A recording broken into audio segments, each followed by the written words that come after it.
All right. What's going on, everybody? We are El Corazón, where the past inspires and the present connects. Me and my brother here, Johnny Gonzalez, say what's up to everybody, bro. How's it going, Waco, Texas?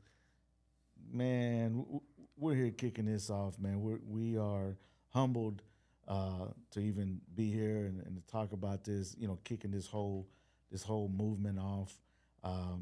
Starting with the podcast, and we got a lot of things in store for you guys. But before we get into all that, and I will be interviewing Johnny, telling his story. But man, what are we doing here, man? Man, I think we started talking about an old Mexican newspaper from way back in the day. Yeah. And then I think it evolved to where we're sitting at now. And I'm still trying to figure this out, like, you know, how you sitting across from me doing a podcast from, seeing you run across the street over there by Baylor Stadium. Where was that you lived at? Park? Man, 2812 Dutton. Dutton. Yeah, South Side, baby. So South Side. from Cleveland Avenue, South Side. I mean, that part. See, been a long, what's that, 30, 40 years? It's been a while, bro. Yeah. Something like that within them football numbers. And now we're here. Yeah, now we're here, man. So we both out of South Waco. Yes, sir. You know what I'm saying? You over there on Cleveland? Oh, well, my grandma was Cleveland, but, on 625 South 10th Street. That's right. That's where we from. And then I was on 2812 Dutton. Then, of course, we had our common grandma on Cleveland Street. Yes, on Cleveland. Both my grandmas lived on Cleveland Street. Exactly. Because then I remember walking home from school from Bells Hills. Yes, I don't know sir. if you remember that. Mm-hmm. We'd walk, and you would go to your grandma's. Her house was first. Yep. And then I would go after school to Grandma Gloria's. Yeah. Right? And your grandma from your mom's side, who's that? Sally and, Sally. and Charlie Garcia. Yeah. And so you would go there. But And you and Sheila would keep walking. Wasn't Sheila in it? No, it wasn't Sheila. There was a just, time I remember him walking by. But it was me and you. We would we were both going to Bells Hills back in those days. And I said, man, wait for me, bro. And I'd wait for you. And then we walk and just be kicking it, man. You know what I'm saying? Yeah, Tovars were in there somewhere. Yeah, Tovars were in there, man. Hard. But anyway, so yeah, man, Cleveland Street, man, represented.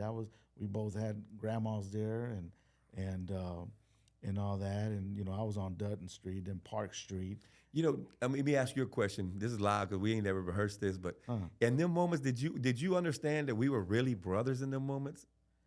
I mean, people had told us, but I don't know if it really had kicked in hard like that, Yeah, because, my grandma, Tomasa, from my mom's side, Okay. she always did her best to make sure that I understood that I have another family, which was the Olvera family, you know.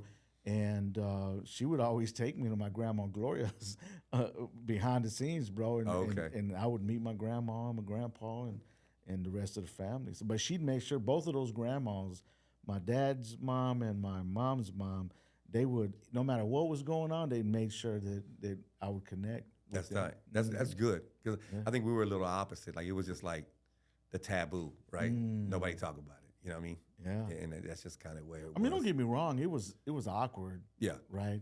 For all kind of reasons, because you were talking about blended families. Yeah. Very blended. That's something we're going to be bringing to the table. By the way. Oh, no doubt. Is the blended family aspect? To be continued. Yeah, the blended family aspect of us, and this is about our Hispanic culture and heritage, right? Yeah. Which is why we're starting all this, which is why it's called El Corazón, right? When we say blended family, what's the extreme? Give me some numbers of the extreme that our blended family's from. Ain't there some numbers behind this? You might know them better than me. What do you mean numbers? Like how many brother and sisters are there? Well, from our dad, we have let me see. There's the Wish. We got Josh, we got Joe. We got the North Side Joe. Then we got the South Side Joe, and then we got Greg. Me, you, and then me and you. That's 6, and then there's a fireman from Austin. Yes, sir. There's 7 guys, and then we got Nani, who's our sister, and then both of us then because we're from a blended family, we got kids from the mom's side, siblings that we right? lived with. That we lived with, in which I have my brother Carlos, so that's another brother for me on my side, and then my sister Erica, right? So that's like 10 siblings for me. For you. And then now for you, Yeah, I who got else did you have? Rocky, Michael, Justin, Samantha. God, so wait, hold on, bro. We had 8. There's 8 of us. So I had another 4. That's 12. Like 12. Yeah. And then Greg had, Greg, I don't want to mess this up. Joe, No, bro, we're gonna Eric. have to bring. Bro. Yeah, We're gonna, because then you got to go No, I down got the line it. with I think everybody. I got it. Yeah, And Chris, his brother Chris. So he had 4 as well. So that's, Then everybody else. yeah. So when we say blended, it's not the average. I think when some people say blended, the average, be 4, 5, maybe 6. Bro, we got like a whole Ours football teams, yeah, bro. But yeah, we'll keep y'all posted on that. But that's the fun part, man. Like we're like when I told you we're sitting here, Yeah. that's the part. Like wow, I'm 49 years old, and Boy, you old. yeah, I shouldn't have said that so proudly. But like watching you grow from where what you went through, and where you're at now, and I watched you progress. And we've talked and talked and talked and talked, and I think you've meant. So we talked about this for like 2 or 3 weeks, and as what we're doing, we realize that the pressure that comes with it, and trying to do the right thing. Period. Yeah. And you being a pastor and everything, you were telling me different instances on that, and to me, for the last 2 weeks, I wanted to ask you a question before we get to before you put me under the spotlight. Okay. Is what made you at one point say, bro got a good idea, bro got some mission, and then to say you're gonna link up with it and put your name on the line. Because for me, it was kind of an honor, like real talk. Like it was like, dude, bro's a pastor. Like he been walking that walk for a while, and I had to look in the mirror and be like, man, if he wants to make this move, that's what made me trigger to put this together. All the little things, all the whatever it took to get it together was kind of you jumping on board. That impressed me, but to myself. But what made you make that next jump? So let me answer that. But first of all, what did you come to me with? Let's talk about that, and then I'm gonna answer. I came to you with a vision. Okay. I came to you and said, man, I've been trying to help people. Whatever the cause. I've always liked helping people. That's something I just always done for 28 years in my business, and I wanted to do it on a different level now. Okay. And I wanted to help our Hispanic community have a voice. Was a big thing to me. A lot of older guys have been coming to me, women, and saying that we need to bring the old newspaper back that we used to have in town, and just different. Everybody had different ideas, and somehow, the sheriff race. I had a couple of different people say, "Hey, Johnny, can you speak out for me?" Blah blah blah, and I said, "Well, why?" And they were, we don't know how to reach the Mexican community. We don't know how to get our word out there to the Hispanic community, and in the last 6 months, it's been over and over. Like I don't even know why people are coming to me, but I'm going to assume we'll say God's sending a message, and I just felt it. And so I know you're a pastor, so I started sharing some of that with you. Yeah, so my answer then, when you came to me with basically sharing with me all this, what you just said, I had to consider the Johnny, that was coming to me at this time, right, in this season of our lives.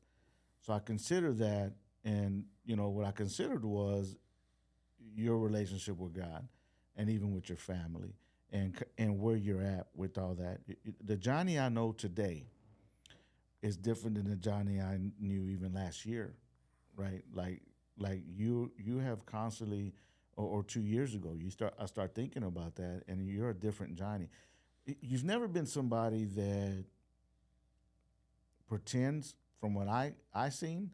You're very straightforward, and you are kind of take it or leave it. It's just who I am. And actually, you've been proud of that. You had this ego, and I'm just being honest. No, Right? Like no, real talk. you've had all these things out there, as we've all had at some point in time, right? Because we're human.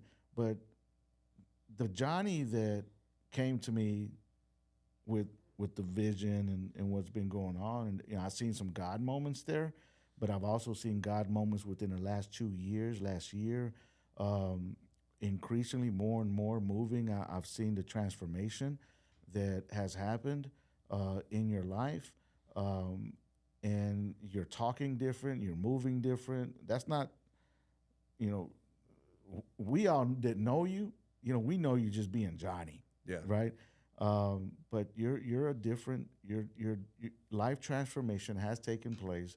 God has moved in your heart, in your mind, in your soul, and there's applicational steps. Even when it comes, you've always been a family person, but you've never been the family person that you are today, right? The family person that you are today is aims towards healthiness, balanced, approach from a father and a husband, right? And I've heard you talk about that. Now I've heard you being Johnny talk about, things that I'd be like, oh, man, that's against the grain. That's not. Here we go. But it's pleasing to me. Especially because you're my brother. This is.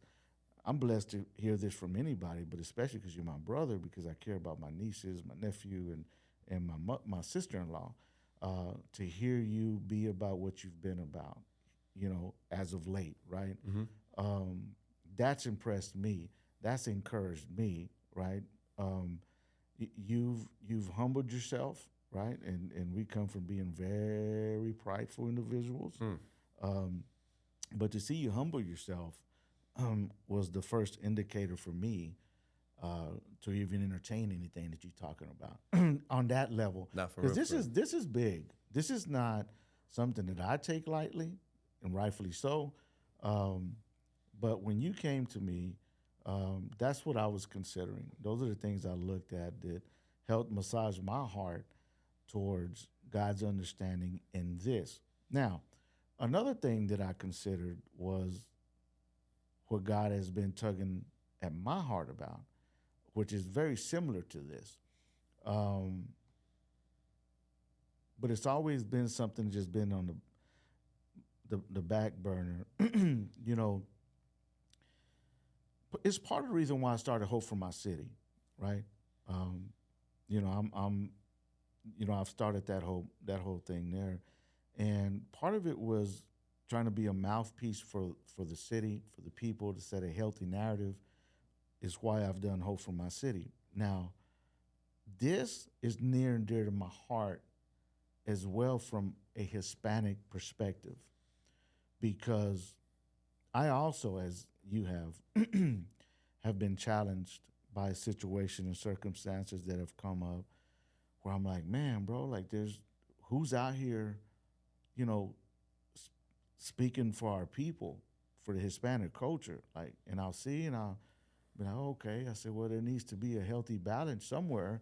There needs to be some things that I believe are missing. And for me, I'm not a complainer, so I've never been one to go out there and just start talking and negative. And I'm a solution-based individual. So we're about getting it where I come from. And so for me, I've always put it back there, and I'm like, man, interesting. God has showed me and moved in my heart to, at some point, be able to speak up for the people. I remember going to like a town hall meeting kind of a thing, and I went to go check it out, and I seen some young Hispanic leaders and some other Hispanics and some older ones and all that. And somebody was saying it was like a meeting in the community, and I'll just say it this way: I didn't see our people, no leaders speaking up on behalf of our people in a way that's healthy and balanced, right? Say that one more time. I didn't see a leader in our community that's from the community out there speaking up on behalf of our people from a healthy and balanced perspective, right?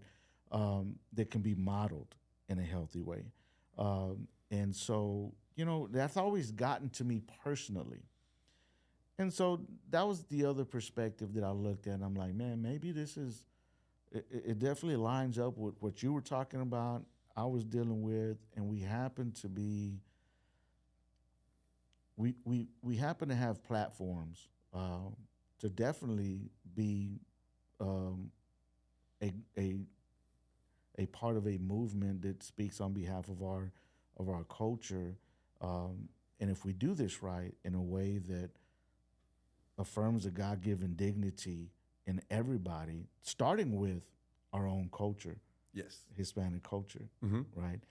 And we'll talk more about that in a little bit. But But it blends in with every culture. I mean, yeah, it can't help. I mean, one of the big, and I left this out earlier, but one of the big influences for this podcast as well was when the city of Waco and the Turner brothers, when I got that call, mm, and I'm like, you mean me, little old Johnny Gonzalez from South mm, Waco? mm, You it would so if I can team up with Turner Brothers, the city of Waco, to do the Floyd Casey Stadium in our backyard where we lived, I can be a part of this. And not only that, um, you know, they were getting saying that they didn't have Hispanic builders or blah blah, and they gave me that opportunity. I jumped on it, like, mm. but it was an honor. Like it made me open my eyes. Like, okay, so them the big dogs. Like we ain't talking about like. Shout out to the Turners out there, man. Shout out to the Turners. I mean, with hold all on, hold on. I gotta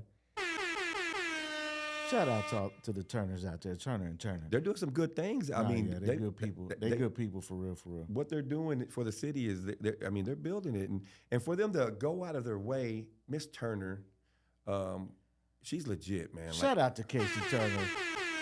for her to really, we sat in a table and it was just me, her, and Garza was in there, and for anyone to think that lady don't want to involve anybody in our community, Yeah, y'all ain't sat down and heard her heart, because Yeah. she didn't have to tell me the stuff she wanted to tell me. right.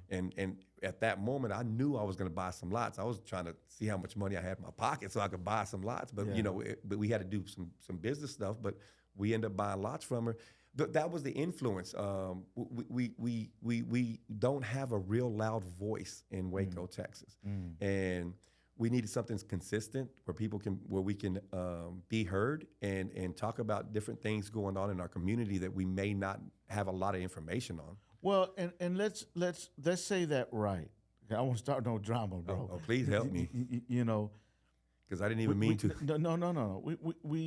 We don't want to say that that, and even for me, what I said earlier, I need to correct this. We're not trying to say that there's not Hispanic representation out there. Oh, by no means. What we're about is coming from where we come from, right? In our particular situations, in a way that we're doing El Corazón. This particular movement, we feel there is a need for, right? If not saying that there's not movements out there and there's not networks and agencies that are not out there, please, we don't want no one to hear that. There's some great ones out there. No, they are, and shout out to all of them out there. And we'll talk about those different agencies and movements at another time. But please understand that us coming together was from a grassroots kind of. Well, the thing that was missing, it wasn't anything. They're doing great, and the more I get to know, they're making good waves in Waco, Texas. But what was missing, what I kept hearing was the old tiempo. Y'all remember that? Okay. And everybody kept. I mean, I don't know how the rumor got started or what, but I would go anywhere and they're like, "Oh, you're gonna bring the tiempo back?" And I'm like, "Man, that's copyrighted. That's Ernest." Shout out to Ernest Fraga. I mean, shout out to Ernest Fraga. He held it down for years and years, man. Ernest Fraga, man, yeah, man, for real, that's a legend. He's a legend, legend. Yes, sir. And so. And his whole team out there to help with that. Yeah, and I mean that you're talking about the grassroots of Waco, Texas, Hispanics. Man. Not for real. And all of a sudden, within the last year, my name is getting brought up in all this, and I'm like, I truthfully didn't ask for none of it. Like I just was, I don't know why. And so that's what everything just kept growing and growing and growing. And the Corazón, it's just an updated, we got a voice. I just figured we need a voice. As I talk to the older generation, Okay. they just feel that we're out of the loop with having a voice. And sometimes that means a lot. When you have a voice, now we can have a bigger opinion and we can be heard and share information and broadcast information, more of a news type of general consensus, right? Well, what I like to say is it's in a holistic way of doing it, meaning that, we're here for what we represent with El Corazon is the whole person, right? As a culture. And it's not just our culture, by the way, but we got a lot of work to do, and that's what we're going to be doing to show love and to address certain things within our culture and do it in a well-rounded and a holistic way. But then out of that, then we have love and we want to show love. Not until then, but we just want to make sure we take care of each other first, but not only, and then show love towards the rest of the community as well. Because at the end of the day, as we establish this, man, we want to be known as a blessing in our city, no matter what culture you're from, right? We want to cross culture, right? We want to cross pollinate across other cultures, and that's what it's about. Because as a community of folks, we're made up of different cultures, right? And for us, there's a culture of the Hispanic culture, and there's subcultures up under the Hispanic culture, and we'll get to that later at another But time. that's my most frustrating thing when I see why the numbers are when people say we can't grow. It's that part, man. We've got to learn to blend cultures because I know in my situation, for me to get to where I was at, we had to blend cultures. I mean, you had to break bread with everybody, and there's love for everybody, and not being stubborn enough just to say, hey, I'm only going to do it my way. When you said I was hard headed, that held me back for so long, man. But now linking up and linking hands with different people, it don't matter what color they are. It's business people, bro. But learning how to interact with everyone. Right. I know that sounds simple, but man, that where we come from, that's not. Nah, man, it's complicated because even when you're talking about the Hispanic culture, bro, we got issues just within our culture because we're made up of different subcultures. You know what I'm saying? And so, I mean, just start with, you know, we are lumped all in one deal, one thing, and that's different. You can't do that to us because we're different, right? And the simplest way that we've looked at to do this is to identify the generations, right? Yep. And so we have some identifiers to help us understand each other. So for us, the way we're doing this, we don't want to say, well, just first and second generation Hispanic. That's great because that talks more about where you're from. Either you're from the tierra de Mexico, you're from the dirt, man. You're from over there as an immigrant, or you were born over here, 1st second generation Hispanics, and that unpacks differently depending on different folks that take that outlook on it. So that's not even simple on that viewpoint. But for us, we look at let's do this in a way that makes sense for us because of how we want to strategically make sure we address certain things. So for us, we have 4 different generations that we identify, and it's through the language, right? And so the way we look at it is first generation is what, Johnny? That's gonna be our you're from Mexico, and you speak mainly, predominantly. You only speak Spanish. Right. And so that's first generation, what we recognize. And I know this gets, right, this is not the way, this is just a way that we're choosing to look at this to identify where we're at as a culture. Second generation is you speak both English and Spanish, but your primary language is Spanish. You're Spanish speaking still. Very close to first generation. By the time you get to the third generation, well, you also speak both English and Spanish too, but your primary language is English, though. That's what you speak most of the time. But you can get down with the Spanish. It may be chopped up, but you can get down, and may be real proper. But either way, you're third generation. Yeah. Fourth generation is just like the first generation.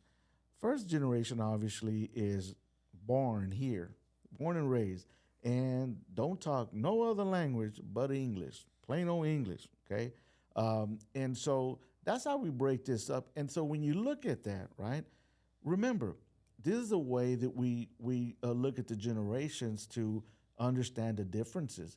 And let me tell you, there's a difference when all you speak is just English, right? We're complicated as a coach. There's a lot to us. But when you at least look at it this way, which is easier for us, then we understand that, man, when you're just Spanish speaking, there's a lot of things going on with that. As in terms of how you live, what you believe, the whole 9 yards. Same thing for Spanish and English, and your abilities, what you do there. And here, you speak mainly English, and then fourth generation. And the thing about it, these two here, if you speak English and Spanish, doesn't matter if you speak mainly Spanish or if you speak mainly English, you're the bridge builders for these on these ends, right? You're the bridge builders, right? Because these two over here are very separated, right? And it gets crazy even within our own families, right?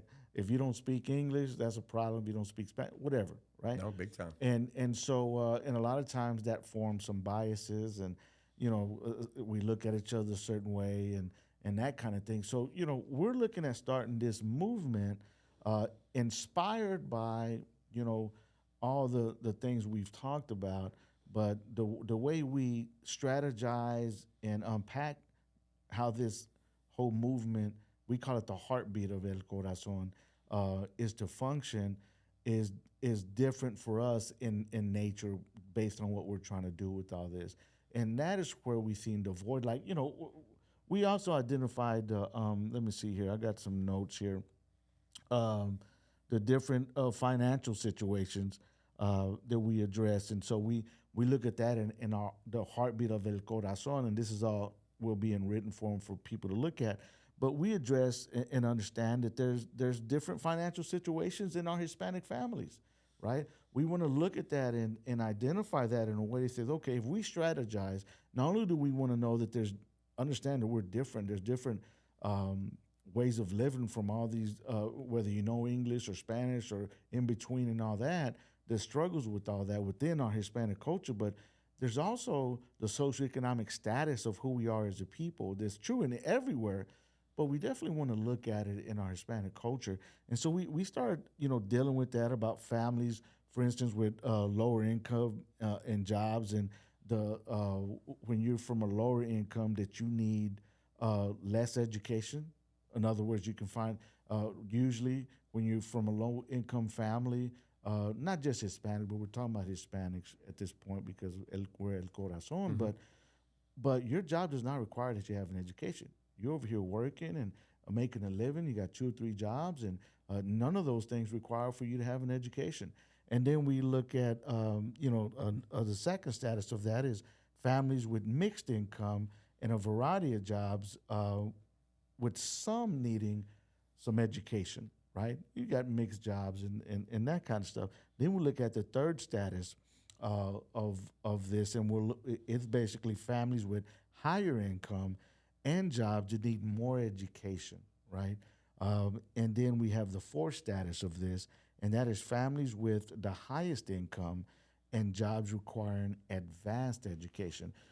So already when you start, why is this important to a Hispanic movement and of El Corazon? Because when you understand this off the muscle, and this is your foundation of understanding your perspective, then you move different with your perspective, right? You function different, you strategize different. Why? Because you want to make sure that we're able to deal with the things that get in the way of us becoming a people within the Hispanic culture, right? So automatically you look at, if you live in, I don't know, if you live in Woodway, let's just say, and you're from South Waco or the 90 North or the East Side or whatever it is, and you live in Woodway, automatically you look at everybody different. And if you're in Woodway and you're from where? South Waco? Man. You know Who's what I'm this guy? saying? Yeah, or Robinson, whatever, right? Yeah. No, for We real. just naturally look at each other. It ain't saying that we right for doing it. We wrong for doing it, but we. Well, it ends up going in unhealthy places, Amen. right? Yeah. And then all of a sudden it's like, because let's just be real. If you in Woodway, your house looks different. Yeah. Your neighborhood looks different. Probably got brick on it. I'm just saying. You know what I'm saying? Like you don't, it's just different. So when you come around, those differences, they matter. We're talking about within the Hispanic culture right now. You can go outside of that, and it's true everywhere. But we're just talking about the Hispanic culture, and these are needs and things that we have to look at when we consider each other. Because if we don't deal with that stuff, and that's what we're going to be doing, is dealing with all this stuff, man.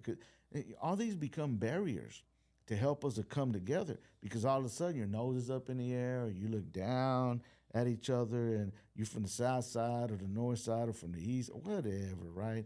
This is just stuff that naturally comes up and happens. We right? all guilty of it. Oh, the whole bunch of bro. Let's just talk about it. From the first generation of Hispanics to the fourth generation of Hispanics, bro. There's biases. In other words, there's some ways we look down at each other, and we'll start calling each other names. It's just facts. Yeah, and we've been dealing with that. You know, I've been in construction 28 years, so you know, I see it all. You know, And I'm over here like, bro, we from the same, bro. Yeah. We the same people. Bro, you eat menudo. yeah, Bro, you like, you know, bro, carne asada and, Yeah. you know, tacos. And how you going to talk about our own people, We bro? the Well, it's because same. you're from the fourth generation. You're disconnected from the culture. You may not even know your culture at all, Yeah. right? And maybe you do, but not enough. Not enough to be able to respect the first generation, right? And in between, I mean, it gets complicated as Hispanics, and we have to look at this first and deal with it in-house before we can have a movement to go and do anything else with other cultures in the city or anything else. And so for us, just off the muscle, we know we got a lot of groundwork, but we're willing to say, hey, this movement for our culture, our heritage is so important, right? Yep. That we're gonna deal with this and strategize with all this in mind. No, if there's any event we do, if there's any podcast, and whatever we do, it's gonna be with these things in mind. So that way, y'all get it understood. Oh, they moving that way because they're bridge builders among each other or outside of the culture. But you know for sure, man, this is what we're about inside the culture. we need to be one group, one group. Man, we gotta whether we agree or disagree, Amen. we have to at least say, hey, you know what? I realize that, man, we from the same at the end of the day. And then we might get one of them boxes we can check and say, hey, we're Hispanic. Well, we don't want to get technical, Johnny, Okay, because okay. that'll lead to some other stuff. Okay. Well, I want a box one day. But yeah. And by the way, we are the things that we are doing here at El Corazón has been well thought out.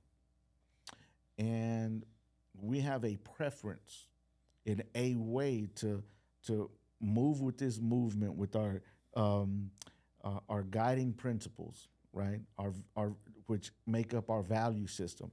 Which, if you listen to what we're saying,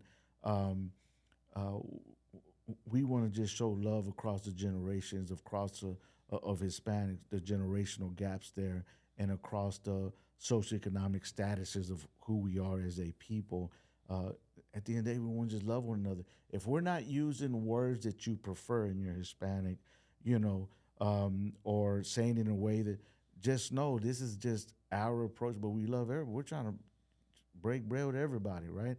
And this is just a way that we're doing it. We're not saying this is the way, right? Yeah. As a matter of fact, I hope this inspires you to start, you know, a movement with Hispanics that does something like this or different, but it's same. And hopefully it's bridge building. Hopefully it's bringing up. us together and not separating us. The last thing we need is wedges to tear us apart.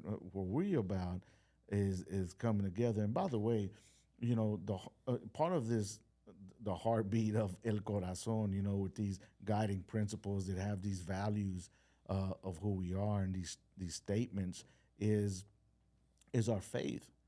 You know, our faith is a big part of our culture, always has been, right? And I already know some of y'all out there that I know what you think it, and we can have these conversations later. But listen, for over 500 years, right here in the states, in Mexico, uh, man, we've been people of faith, man. Like, and it goes longer than that. Obviously, when we talk about the ties to our faith and things like that, they come from the over 500 years. It's over 2,000 years for most of us with our faith, but faith is a big part of who we are. You And know I, what I'm saying? you said you mentioned that today when we were on the phone, and I didn't realize that. And so I start thinking back, and I'm like, man, we went. I did go to church when I was like in 2, 6. Like, no matter the struggle, in our worst times, our best times, I remember church, and I never had them memories until we talked about it earlier, and then I looked up and I was like, dang, I've always had a rosary hanging from my rearview mirror. Nah, for real, bro. And then you can go deeper. Where I mean, our culture always has rosaries, crosses, tattoos, necklaces, and whether it's success or whether it's you're walking right with the Lord, the faith is always there. Nah, man. 100%. Our heritage is one that has faith all up in it. It's an enriching part of who we are. We are a faithful people. We are people of faith. Let me, from what you're saying, bro. We got crosses tatted on our eyes, right here, chin, on our wrist, and we get everywhere. We have symbols of our faith. I remember my grandma would be driving with little monitos, the saints, glued on top, bro, of her Chevy. She had to sit on pillows and she'd be driving. That's before the bobbleheads and all that, bro, right? yeah, my grandma Tomasa, yeah, it was before all that. These were like little figurines, yeah. And they were saints, and they were symbols of the faith, right? And here, listen, man, we got love for everybody. You know what I'm saying? And for us, when we talk about faith, man, that's even complicated, right? And at some point we'll sit here and talk about the complexities of our faith within the Hispanic culture. We'll talk about that, just not right this second. But we're gonna deal with that because that's even complicated. But listen, this is the fabric of who we are as a Hispanic people, right? It's a part of that. All these different things, right? And so what we're gonna do is when we move and we do things, right, whether it be through media platforms or in the community, in tangible ways, just know this is the heartbeat behind El Corazón, man. This is what we're about, man. And we're not perfect at all this. Our people like saying that we ain't perfect, but listen, man, this is a approach. Now we're not saying this is the approach. It's a approach that we feel like God has put in our hearts to be able to represent our gente, to represent our people, and represent it well in a healthy and balanced way. Johnny, I would like to say, why was under El Corazon the slogan says where the past inspires and the present connects? Why is that important? Uh, we were thinking of a name, and of course we're going off the tiempo and all that good stuff when that was coming, and I was just we were going over it, and I was sitting with a friend and Frances, and she just happened. She goes, well, it sounds like everything you're explaining and everything, it's coming from your heart, and as a man, we can't say that or see that. We don't want to see that part. But it took a lady next to me to say that. And as soon as she said that, there was never a doubt after that, right? And so, it being primary Hispanic, we went with El Corazon, where the past inspires and the present connects. I think that's where we're at right now. We had a very strong leadership back in, Lolitas. There was some. Trujillos, El Chat. El Conquistador. I don't want to leave nobody out now. Also, Burrito. We Carmen's. We had strong, loud leaders, and when we were kids or before us, right? And there's been a gap because I've spoken with all these people. Crispy taco. Man, boy. And then I've speaking with these owners, and from then to now, there's been a big gap. When the tiempo stopped, we've been lacking information. We've been lacking a voice. And without a voice or information, it's hard to have a really good, educated opinion or know what's going around the city. A good ones we're going to hit up was that sheriff race right now. Yeah. Two great men. Yeah. And if you don't know them, you don't know who to get out or why even go vote, because I don't know either one of them. I mean, someone would say that. And we want to give opportunities where we bring both of them to you, and you make your own opinion, At El Corazón, we want to give you an opportunity to vote, but we want to bring you the information you need so you can make an educated decision, on who to vote for, or at least get a chance to hear the folks that need your voting, right? So you'll see that here. We have those episodes there, where we have Sheriff McNamara, you know what I mean? And then we have Jeff Aguirre, and who's running for sheriff. Yep. And both great people. And, obviously Jeff, happens to be Hispanic, and he's from the south side of Waco. But, we've given them both a platform to be able to, so that y'all can be able to get to know them, right, through this platform.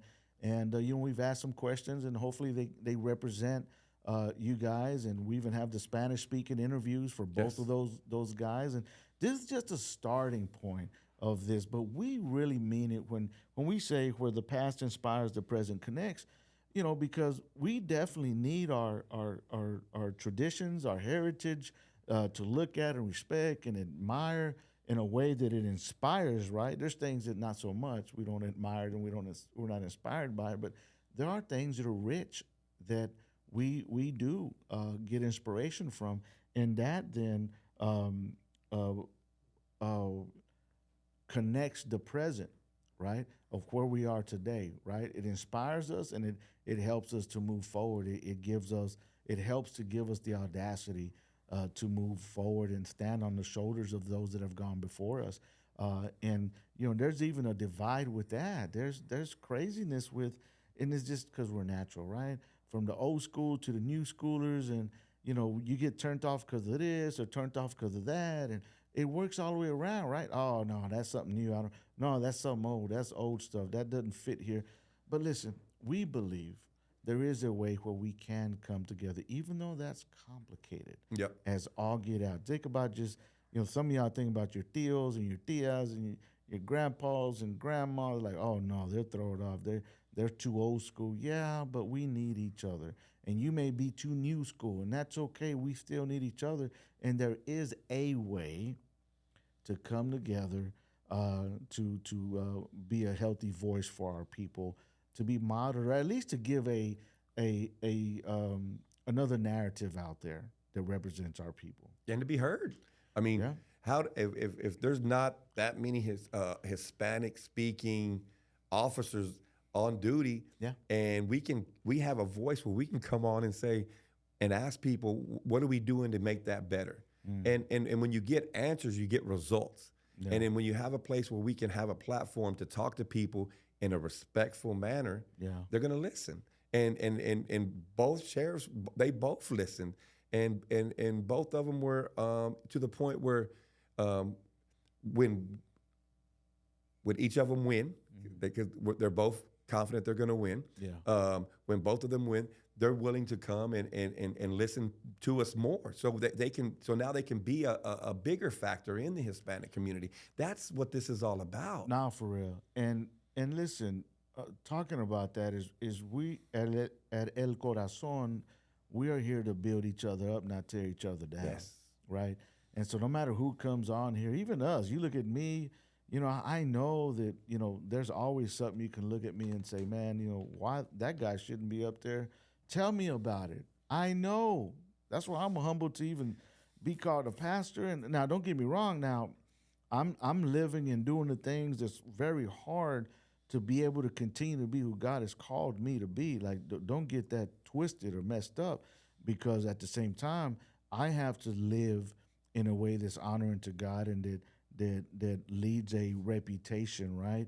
That people can trust and all that. Don't get me wrong about that. But what I'm saying is, there's always something we can say negative about each other. You look at Johnny over here, and Johnny, I know some of you are like, what, Johnny? Man, At I say that. out of all people, Johnny, how Johnny? Well, I just told you how. We've had a conversation in front of you just now on this podcast about how we even coming together. And with that, on that note, man, let's go into this interview about your story. Let's unpack what we can during this time about your story. So, Johnny, a lot of people are looking at this, and some of them are like, "Bro, how they gonna get Johnny up there representing El Corazon?" You know, and I think that's valid. That's a valid point, as it should be for all of us, because we're all human, and people know us that know us. They're like, "Shoot, I could tell you a story about, G or Johnny or whatever," and that's true. That may be true, but that should never keep us from moving forward, despite whatever struggles we may have had. Right now, for Johnny to be sitting up here and me sitting right next to him, there had to be something going on, which I've talked about, to even engage with him on this level to say, hey, we represent El Corazon, right? Yes, sir. For the people. So please trust and understand that piece. But Johnny, let's talk about your story. Man, what's your story, Johnny? Sometimes I still try to figure that out. Yeah, tell us about growing up. What's up? Came from didn't have a. My mom had me single. Okay. Because we went over that. It was a bunch of us about the same time, and I had a stepdad come in. When I was about 2, Rocky Gonzalez. Okay. And then we lived in 625 South 10th Street. I have 3 brothers, 1 sister. My mom Mildred, love my mama. We had a different upbringing. They mentored us well, man. They meant well, and everything was based on some good stuff. Yeah. They took us to church. We took some vacations, Really? and then there was some. But then we hit the struggle, right? I think it's like survival mode, right?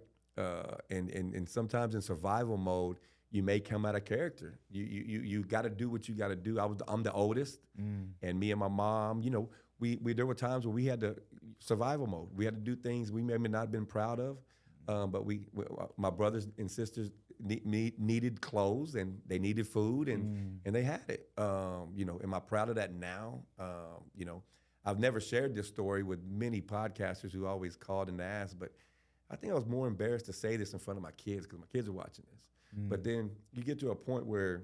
So you meant that you were doing things that were unhealthy, very unhealthy, that you're not proud of, to try to make the ends meet and try to make sure your little brothers and your sister had what they needed to have. Yes. Got you. And they had what they had. I mean, Okay. Somehow... the joke is, how you're a good businessman, John. You didn't graduate high school. And it's like, I've been doing business since I've been about 12, 11. Me and my mom, we were Bonnie and Clyde. Is it something that we're going to sit here and boast about and be? No, we're not. But it worked for us at that time to get by. But there's good moments too. Like, it's not all bad, but the struggle is real.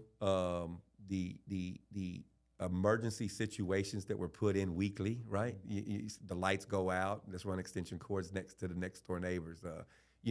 There's always, when you live like we lived growing up, there's always something. Car got repoed. Grandpa coming. We lived that. We were that. And I think after all that struggle, yes, me and my brother Rocky had to do a lot of things that maybe wasn't legal and stuff that we had to do to make things happen then. But I think the heart was always, El Corazon was always there, man. Like I can speak for Johnny. I knew I wasn't going to be a product of my environment. I knew I was going to be great. And I'm going to be 100% honest. If it meant me selling drugs or doing whatever, I was going to be great. The moment my father-in-law taught me how to lay tile, I was great. within 6 to 8 months, 10 months, I was the best tile guy. My brother, soon as we didn't need to be taught how to lay tile. My stepdad loved art. We always did art. Tile is art. We figured it out from the jump. My brother's doing $1 million houses in Houston right now with tile. I mean, so soon as we learned how to make the dollar, it was game over at that point. Now we could make money, support my brother and sisters. Now they're having Thanksgivings and Christmases. I think we were the first people in South Waco, bro, that played hockey in the street. Like, I remember we went and bought, like, everybody had rollerblades, $100 rollerblades. We had the sticks, we had the ball, we had the nets. I bet people, that's some of the funniest. I don't know. That might be true, but being a South Wacoan, I don't know, y'all. If y'all all the South Wacoans, I can't remember nobody playing hockey. We were out there doing other stuff, but not playing hockey. I just remember having a basket and having money and having options. Okay. It was like our Christmases were crazy big because Ben Selman, shout out to Ben Selman, attorney here in town. Yeah. He made our Christmases from about when I was 5 to 12. He was Santa Claus. Really? Yeah. He would come off and drop off a big bag. Shout out to Ben. So Ben, like, people like that, and that's what gets me today. Like, when I give back, like, I mean, I love it. Like, because I picture myself being Ben Selman to somebody. Because you think it don't mean a whole lot that you're doing it, but I'm talking about him. I'm 49 years old. You see, it don't never get forgotten. It don't never get forgotten. And just going school to school. I didn't really graduate high school. Never. I don't think I ever could have made it to college. I didn't learn anything enough to go to college. Right on. So I just got blessed with, I wasn't scared to work though. So and listen, if you don't want to go to college and you don't want to go to school, just be ready to work. I mean, if you ain't scared to work, there's good livings out there to make. Yeah. School ain't for everybody. Yeah. But let it be known, I don't tell my kids that. Yeah. If it ain't for everybody, but I tell my kids, hey, we need a master's degree. That's. And there's no ifs, ands, and buts about it. We getting that, and but that's good about what you just said. Which talks about I want to talk about the complexities of our heritage, right? Because you have people that have never needed an education to make a living, right? And for some people though, they stay on that, and for them, they're like, nah, they discourage anybody to go to get an education because they didn't have to. And look at, they're doing well and stuff like that, and that's cool, and that's their prerogative, right?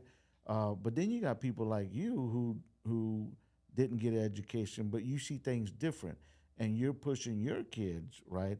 And please understand, I'm not saying that there's a right and a wrong way necessarily, because if you make it out here, listen. If you make it out here and you're making a livable wage and you're doing things that are legal and not getting you locked up somewhere, then, man, if you're surviving in that way and you're able to make it, man, shout out to you, man. God, look. That's it. That part. It don't matter where you land on, but what I'm trying to say is we're so complicated as people but for you, you're like, nah, education, you need to get your education. You're pushing that. Why is that a big deal for you, Johnny? I have no problem saying why, because I was a coward. One thing I ain't going to do, when I remember when Mad came, my oldest baby, I wasn't going to fail as a dad, and I never wanted them to see anything that we went through. The struggle I hid. I took one thing personal in life, and I wish I would have took a couple more things personal in life, but one was being a dad and making sure that they could get the best in life. Because sometimes I feel like maybe I didn't, because I had to look out for my brother and sisters, and I had to take care of the struggle. Yeah, I guess that's a violin story, and we all have to do it. I get that. But for them, I really don't care what nobody else thinks. I'm going to make it where my kids can live the best life possible. And I was just scared to fail, man. Like from the jump, man. We put them in private schools and everybody, again, we talk about this stuff, so we can all take notes and do it your own way. Everybody's script is different, man. Yeah. And you're gonna make mistakes. What I did wasn't perfect. Like we hit some roadblocks. We hit some. I mean, just because you go to a school don't mean everybody's gonna accept you. There's rocky roads up and down this thing. And so my girls have been in private school the whole time. I got 2 in college. I mean, we stress education very highly, and that's where we want to. That's our goal as a family, right? And we're able to make that happen. We don't have the big fancy house, man. One thing I had to do was sacrifice that. I go to friends' house all the time, and most people have a better house than me, man, and I'm good with that. Like, I'm looking at the guy, I ain't got no problem with that because I invested everything I got into 4 people, my kids. They got all of Johnny, and sometimes, man, that's when we have a rough patch, that's when they'll get to see me cry, and I'm like, man, I'm just giving you everything. I looked at it this way, man, and I don't know if it's right, but you know, you can build your family up in generations, right? Generational wealth. I just felt like we started from the floor, and I'm like, I got to skip like 15 levels so my kids can be up here. So I want to skip some levels, man, and I was willing to work like a dog and sacrifice, man, like no doubt, like that's probably my hardest. Sometimes you know, as men, you sit back and you're like, man, I should have more than I got. I'm a hardworking dude. Oh man, I forgot I invested in my kids. But that's not easy. That's not an easy pill to swallow all the time. You know, as a man, you know, sometimes you want pretty things. You want the big house. You want the swimming pools and all that good stuff.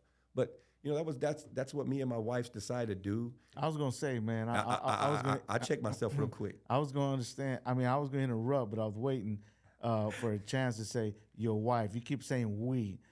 Tell us, who is your wife? Man, yeah, my bad. I'm in trouble. You know that. She is the one. So when I seen her, she was the one. Okay. We ain't dumb. Yeah. Like, we know when the one is. Like, she was she had an image that her dad was Johnny Bustamante, the singer. You know what I mean? Like, I'm like, oh, okay. I get to go to concerts. Okay, I'm in the limelight right here. They know everybody, you know? Yeah. And so she just won me over, man. And what's her name? Jessica Bustamante. Come on Gonzalez. now, bro. Come on now. Shout out. Shout out to sister-in-law out there, man. And she, man, you know, we talk family, and now I got to give props to where props is due. Is we needed an influence. I remember going to her Uncle Fernando's house, Judge Fernando Villarreal, and you know, they're eating at a table, big family, everybody's eating, nobody arguing. Nobody fighting. There's no beer on the table. It's just a legit. I'm like, man, this ain't even Thanksgiving. This ain't even Christmas. This is a Sunday, bro. Like, they just popping off like to pop it off. And so at that moment, man, I knew that that's what I wanted to build around. Like, she wasn't going nowhere. Like, I remember getting in some trouble, and I had to go away for a minute. And when I came home, she was right there, 10 toes down, everything on the table. When I left was right there. And wifey material. Times 10, my ride or die. So she held it down then, and man, she's a great mom. Like, her family kind of just introduced me with what a family should be. And I took it and I multiplied that. Even I seen it and it's what I wanted, but I was like, I can make this better, like this, like this, like this, like this. You know how we strategically, and so that's what we molded it. So my brother and sisters, man, their Thanksgivings and Christmases ended up at the Bustamante at Villarreal's house. So they accepted my brother and sisters coming all the time. So we were having big, you know what I mean? Like, we deep, bro. We deep. Boy, you talking about some Hispanic heritage right there, some culture right there, rich. And you know, I some rich, how you say, when I say rich, I don't mean money. I mean rich in spirit and family and, you know, all that. All that part. Relationships. Maxie, shout out to Maxie and Weta, man, the Bustamantes, my wife's grandparents. They were vital. He taught me how to lay tile, him and John, and they took us in. They took me in from day one. Never judged me. You know that, and you know where we come from, Man, because they know me. bro, I just gotta say that look, man, our culture, right? And again, this is not speaking about against anybody, but it is speaking about our culture, and we can speak on it. Is that, bro? We go out there and get it, right? I can't speak for nobody else's culture, but I can speak because I'm from the culture. Yeah. Is that, man? We go out there and get it, bro. Like, man, what cutting grass? You know, man, that's a cutting grass company. You know what I'm saying? Fixing on cars, you name it, bro. Like, man, it's 16-hour days. What was norm when I started with them? 16 hours, 12-hour days. That was just mandatory. And long story short, you know, shout out to Troy Ramirez, Pudgy. But you know who that is? No. You don't know Pudgy? I may, but I just don't remember. Yeah. Well, we ran in high school together, and it happened to be my in-laws' cousins. And bro, I did a lot of things to mess up my memory, bro. So I mean, come on, my bro. bad. Come on, man. But yeah, but good neighborhood guy, and man, he's still around laying tile today. And okay. But my in-laws, man, they were a big influence on me. Like I'm gonna speak on Johnny. Like they to me, they helped me, from what I understand, be a big brother and provide at the end and help shape some stuff up. But yeah, my in-laws. Shout out to my in-laws. Hey, man, bro. Yeah, shout out to them, man. You know it's a blessing to have families that you can lean on that model healthy behavior patterns and all that for you to. But I was a sponge when it came to. Did you do that? Like when I soaked it in. Yeah, when I bro. seen good stuff. Yeah. I was taking notes. Like I remember watching a big family eat, and I'm like, I'm taking notes over here. Like we're gonna do that. Traditions. Okay, I'm gonna start traditions because we're starting from scratch. You can think about it, or you can implement them into your life. We were talking about church. Yeah. I wasn't going to church then, but I had to go to church to impress the Bustamantes. So my wife dragging me into church every Saturday. I'm talking about leaving hammer time like at 2:30 in the morning. You know, we're 18. Everybody. Way to go, sister-in-law, dragging them to church. Drug me, and so I'm in church with a headache and, you know, a little hungover, but you know, we were talking about that. You know, habits, right? Yeah. Creature of habits. Yeah. And I wasn't listening then. I was going to impress people, and then, you know, time you hear a little bit. Well, 25 years later, I really started listening a lot. See, we're hard-headed. We took a long time. Yeah. But now I'm starting to hear it. Man, you know, so with that, you know, let's talk about two things, because you're a businessman, right? And then you're a dad, you know, obviously your father, you're a husband. When you look at those three things, you know, from business to being a father to being a husband, what are here's this. There's a lot of those, man. Name one from each that has really humbled you. And let's start with being a husband, because that's first, right? That's the hardest one. Because Okay, when you come from our culture, man, like we're set up to fail, bro. Like as a man in the we're gonna say the hood, right? We're just taught the wrong. So we're not talking about culture as a whole. We just mean from his experience within the culture. Go ahead. Yeah, like I was just taught wrong. How so? I'm so blessed to have the wife I have to teach me and mold me and forgive me and just to be there for me. Like I'm lucky. Like and I tell my kids all the time, like, man, love your mama, because this family's together because of that lady right there. You know what I mean? Like I think now, from now till the end of time, till I'm not here anymore, okay, is kind of dedicated to her. Like because we wouldn't be here without her, and so now it's almost, to me, it's her turn. And I'm learning, like, there's no how we gonna be a romantic guy from South Waco. I mean, I'm not saying there's none, but I'd say most of us ain't, man. Like From your experience. Yes, from my experience. Yeah. But if there's a bunch of y'all out there, my bad, man. But I just, we just a different breed. That part. In your circle, it was non-existent. Non-existent. That was not cool.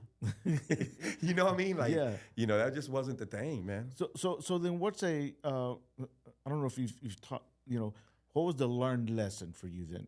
Would you say then to, as you said, to put her first instead of being selfish? Maybe is that what you're saying? Or I don't want to put words in your mouth. And even you're watching me learn now. Mm-hmm. Earlier I was we, and we both broke it down about the same time. Where I was like my wife. You know what I mean? Like, I was selfish, man. It was all I'm doing this. I got the business. You're driving a Navigator and I'm driving an Escalade because of me. Like, and wanting credit for something that, bro, you're just being a man. Like, you're just doing your damn job. Like, you know what I mean? Like that. You don't need credit for that. Like, but I was so egotistical, all about Johnny.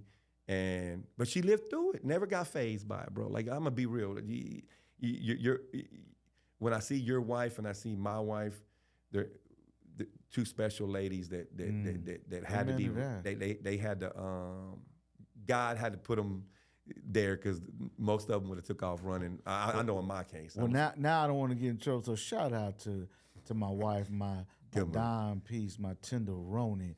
You know what I'm saying? Joanne Dominguez. Yeah, we better do that for both of them. But relationships, man, that's a topic that we I'm glad we talked about that today because we need to hit that up. Like for real. Because that's not that we set up for. I believe our culture is set up for failure when it comes to relationships, early relationships, and that. Yeah. It should be prideful that your wife is driving a nice car, that you're taking care of your tenderoni. Yeah. And, build her up. Don't be worrying about what everybody else is doing or building somebody else up.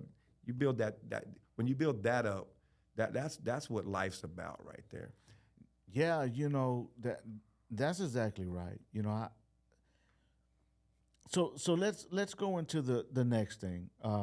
So the next thing is, as a father, what's the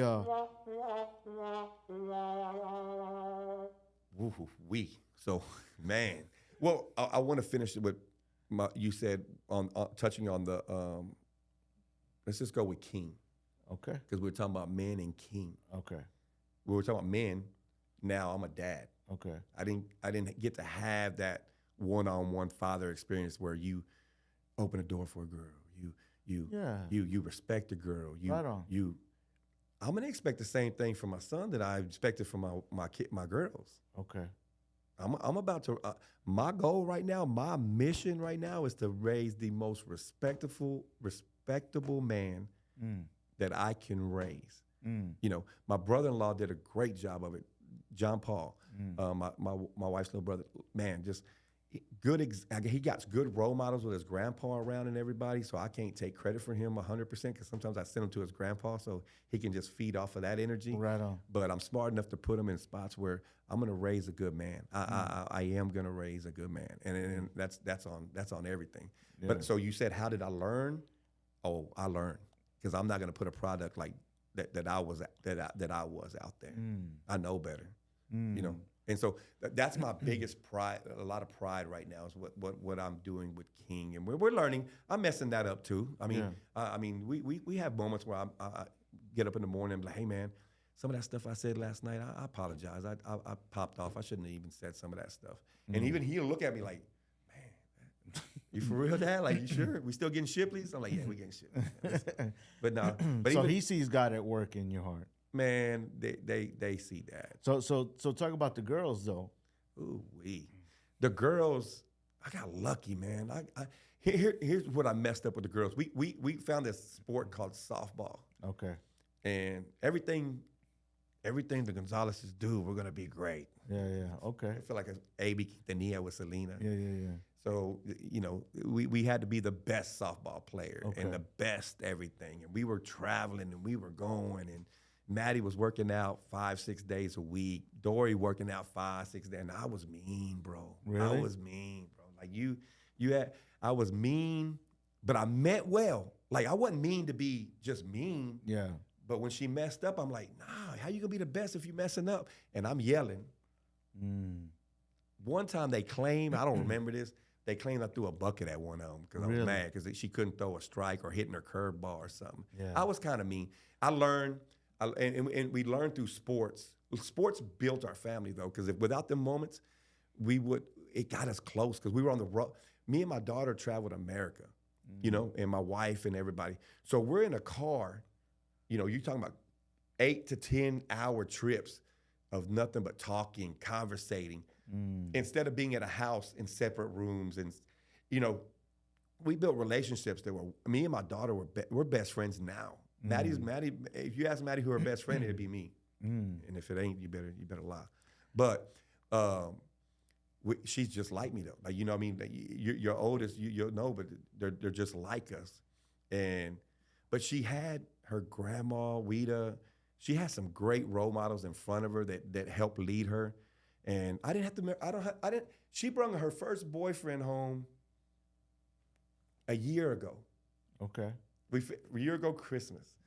And she knows, like, don't bring no busters around, man. Like, don't bring, they might have had a boyfriend, but they never would bring him around me. Yeah.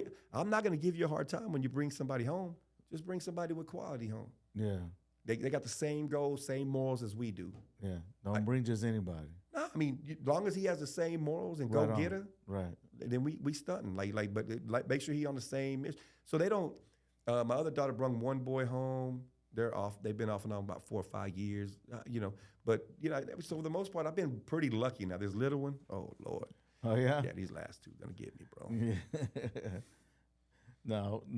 Well, that's what's up, man. So you've learned from that, and I mean, your pride was in that too, from what I'm hearing. So as a father, there's pride that has been there, lurking around, and gotten the best of you, and then obviously you started off with talking about you as a husband and how that pride, you know, the stinking thinking that comes with that pride, interrupted and got in the way of some things that you're not proud of, right? To the point where you feel like there's been lost time. So you're like, the rest of this from here on out is you, baby. It's y'all's turn. It's y'all's turn. So now let's talk about your work. Hold on. Terco. Hard-headed. How so? Man, just business has been an eye for an eye, like treating it like the hustle game, like, you know, just, you know, you got to treat people how you want to be treated. Okay. And, you know, like, I you know, from the start, like, I would be like, oh, you miss Monday and Tuesday? Oh, Friday's here? I'm missing Friday and Monday. You come get your paycheck on Tuesday. Like, you know what I mean? Like that type stuff. Like not being 100% business, like, and take pride. You disrespected me, I'm gonna disrespect you type thing. And you gotta think, we went straight from the hustle game to I went literally like 1 week to the next week, flip script, like this table. Like, I went from street game to a legit game, and Hills of Childers Creek laying tile in a $1 million home in a week. So the failures of, man, we ain't ready to get money, period. Like, you give us money. First thing I did was went and got that Escalade. They say you can't get it. You ain't got no credit. You ain't got no bank, nothing. I said, I want it. How much? I got 20,000 down. What are we doing? Okay, cool. 20% interest rate. I didn't know what that means, but my ego said, all right, I'm leaving. Here's 20%. 20% interest rate, man. Man, I know what that means now. They can keep it. But man, I was so egotistical. Oh shoot! Yeah. And then back then in those days, 20%. Dude, I was the first one in Waco with Escalade. I know. I'm that. still tripping on 20% though. Oh, it was 20%. I think it was 20.9 to be exact. And I'm like, you know, I didn't know no better. Ignorant. I mean, I don't want to say ignorant. That's mean. But we're not like, so even when you start doing good, you're not set up to do. And you got habits still and ways of thinking. Oh man, like, you know, like, yeah, I made $2,000 this week. We talking about We talking about 30 years ago. Yeah. Oh, we going to Hammer. We buying out Hammer Time. $3 beer. I got. Boy, we give me 200 of those. Give me a tab. Like you know what I mean? Like you spending money. Like, just don't know how to have money. So you make all those mistakes too, right? That's real life. Because I've talked to plenty of people in the same situation. We experience where you start making money and you don't know the right things to do with money. Right on. And by the way, we're gonna have these type of topics unpacked with folks from our culture that can speak on that, on the how to do that in a healthy way. Yeah. Right. Because there's transitions. You're speaking about transitions, right? Yes. And we're gonna be able to put our folks in position to learn this stuff and to be able to adjust properly in a way that's going to be healthy for you and prosperous for you if you are a person out there that's a go-getter, that's a young entrepreneur, and those type of things. So that is what we're looking to be at El Corazón. That's all we're about. That's the whole goal. So what's the, let's get back on that. Man, you like that button. So how did pride, let's talk about this. So we're talking about business and practices, right? And you were hitting on maybe how you talked about it. You said how you treated an employee, right? How did that pride get the best of you, and how do you see that differently now? Man, it's a huge difference, and it's just a mentality, like right, like we want to be the man. We all of a sudden you become the man in a small sense, and so you just let all that get to your head, and you think you're bigger than you are, right? And it's now that let me give you the difference of now. Now I have 3 crews who will ride and die for me. Like when you treat people really well, even when they mess up, you don't conduct 2 negatives don't equal a positive. When they mess up and you have their back, they're gonna always have your back. If I call somebody right now for a plumbing issue, they're gonna be here in about 15 minutes. And it's not because I'm a badass or anything. It's because I have their ultimate respect, and they know they're gonna get paid, and they know that everything's good. Like it's just business now is conducted by business. Okay. And business then was conducted just we were just running and gunning. And would you say ego kind of led a lot of that, with pride? 100%. 100%. Ego is the hardest thing. I'd be head over heels if I could have figured this out at 30. You know what I mean? So man, so I'm hearing that's a regret, having to now be at this stage in life to realize that. Am I right about that? Big regret. How so though? But I wanted to do it by myself, and it was the dumbest thing ever because like now I'm looking around me and everybody that's doing big things are linking hands and that's how you link hands and you grow. Right. And the whole time I wanted to be nobody. Never speak on God. Never speak on anything because it had to be Johnny.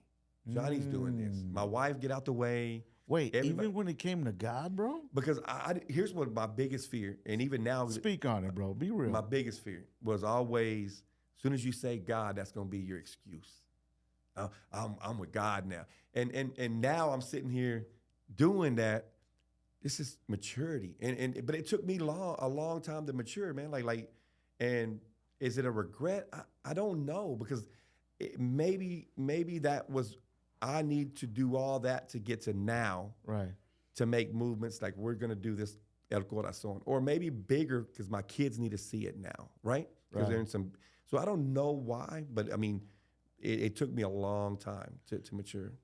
All right, man. So let's do this. I'm putting Johnny on the spot. I'm on blast right now. I'm putting Johnny on the spot. Let's bring this to an end, but I want you to do this because I know you've had a chance, within your family, your kids, your wife, to say, hey man, talking to your wife, my bad, I messed up. You can't cry over spilled milk, but you can acknowledge the milk's been spilled, right? And then with your kids, there's moments you just said it that you've told your kids, hey man, look, that's my bad. So I want to give you an opportunity to look at that camera to anybody that you know or don't know that you've ever offended or done something wrong to, uh, like issue an apology, bro.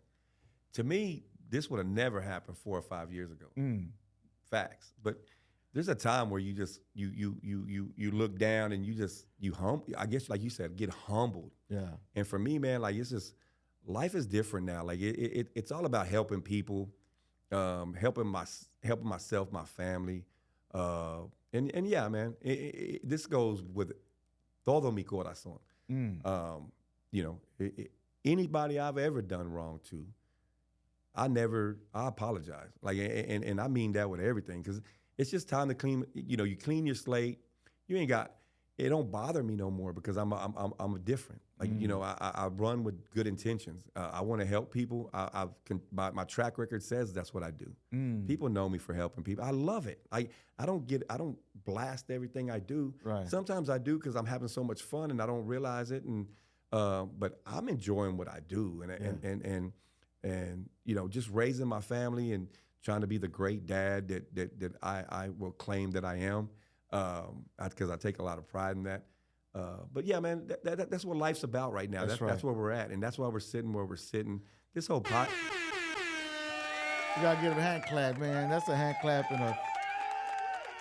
Listen, what is celebrated is repeated, man. We want this type of stuff repeated, especially when we're talking about representing our culture. You know what I'm saying? Like if we can do that up here, right, and us be man enough, and for those that are women enough, or whatever it is, but be people enough to treat others with dignity, right? And when we're wrong, we're wrong.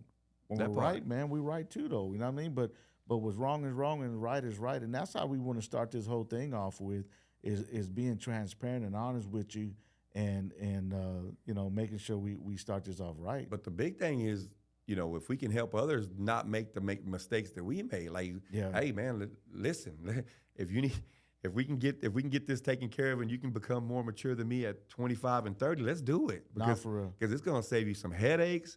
It's gonna save you some being a better dad than I could ever have been because you had more time. Like there's a lot of reasons we're doing this podcast, and that's one of the main ones to educate and not repeat the same mistakes over and over because we're too egotistical to talk about them. That's right. Well, thank you guys for tuning in. We have a lot more to be coming out with, that we're going to be coming out with in form of episodes, and also in the community. We got a lot of different things that we'll be planning and being strategic about. But and you've seen us on our own doing things out in the community, and different things that we've been a part of. But now we're coming together with other folks, on behalf of El Corazón, you know what I mean, and doing things together to represent the movement. The movement is for our people, for our Hispanic culture. So I will get in trouble if I don't give a shout out to my softball girls. I'm a coach. I'm a high school you better do softball that. coach for Vanguard. Hey, shout out to my Vanguard girls. there you go. Well, there you have it, man. God bless y'all, and we'll see y'all next time.